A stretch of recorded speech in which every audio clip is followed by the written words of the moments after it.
Hello everyone, now I will show you how to set up a TP-Link router, TL-R402M.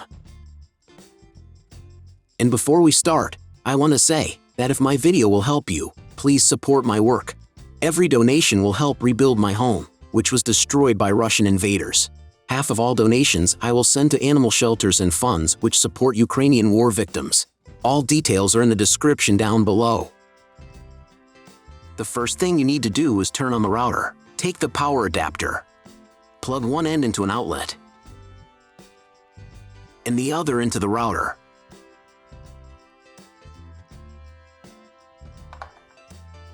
On some models, you need to press the power button.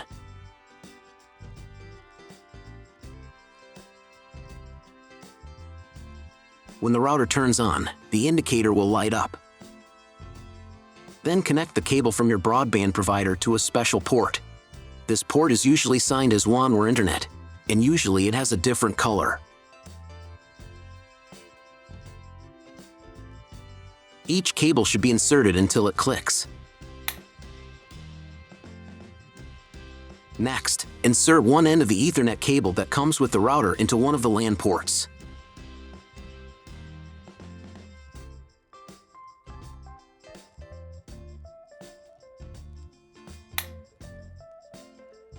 And plug the other end into the Ethernet card of your computer or laptop. Great, we connected the router to your computer. Now you need to set it up. But first, I will show you another method how you can connect the router if you do not have an Ethernet cable or your computer does not have an Ethernet port. All you need to do is connect the router with the power adapter and the cable of your internet provider.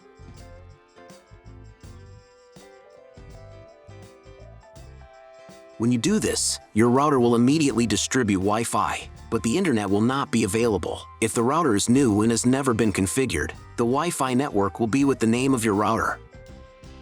The router name and Wi-Fi password are printed on the sticker that is located on the router. These credentials are different for each router. Connect to it.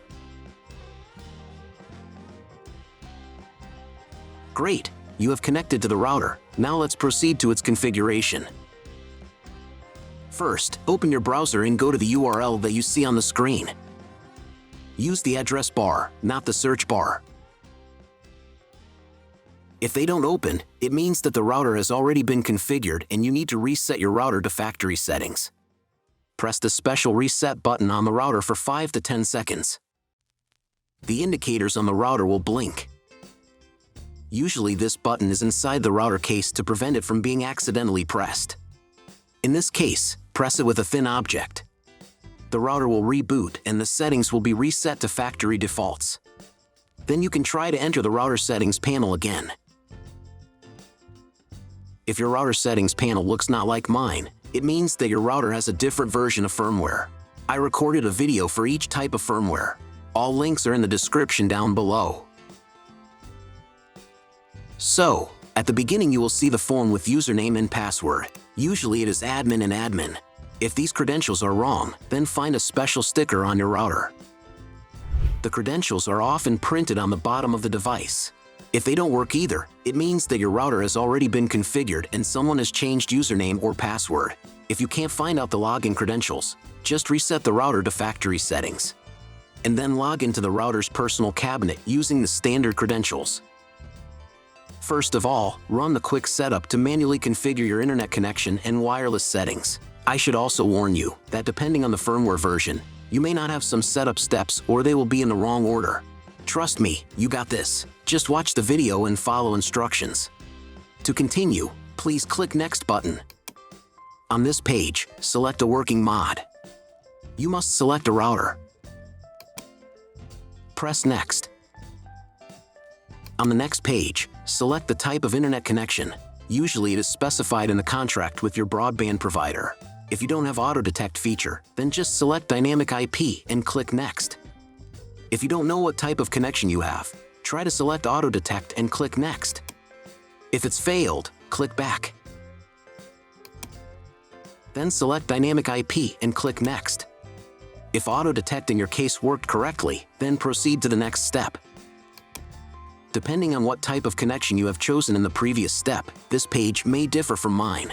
If you have selected Dynamic IP, then choose one of the options on this page. If your ISP only allows internet access to a specific MAC address, you need to clone the MAC address of the primary computer. If you are not sure, select No, I do not need to clone MAC address. In most of the cases, there is no need to clone the MAC address. But if you can't get the internet connection after quick setup, please run it again and clone the MAC address for a try. On next page, set name and password of your future Wi-Fi network. First, select Enable in the wireless radio drop-down list.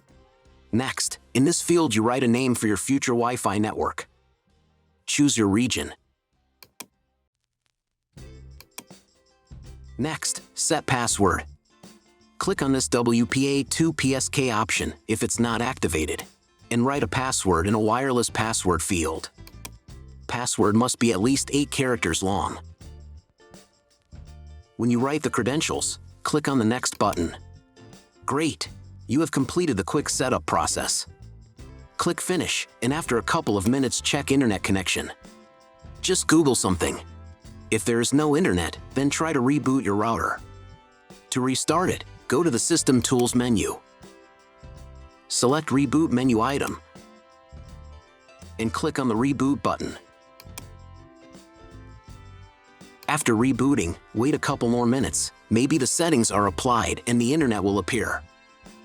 If the internet still does not appear, check again whether you have connected all the cables correctly.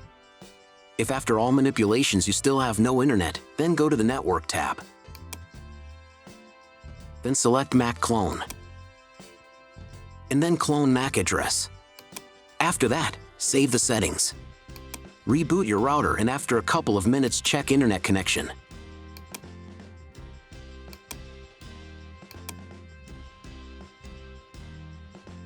If internet still doesn't appear, contact your internet service provider. He will tell you what type of connection you have and what other settings you need to do.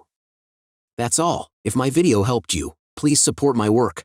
Every donation will help rebuild my home, which was destroyed by Russian invaders. Half of all donations I will send to animal shelters and funds which support Ukrainian war victims. All details are in the description down below.